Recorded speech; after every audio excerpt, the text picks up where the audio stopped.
Tụi bên sau trong thơ giải cho mình phía sau này.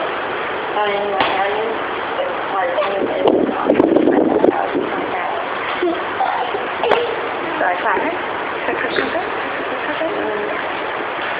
Nó phổ biến về nhà thì Thở vào này.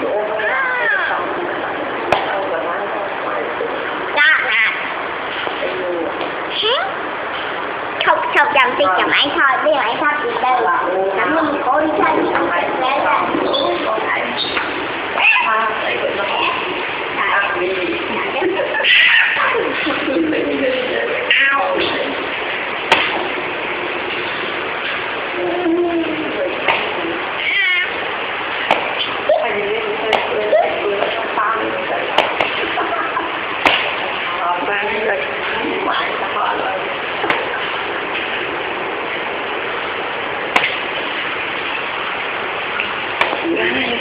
Right.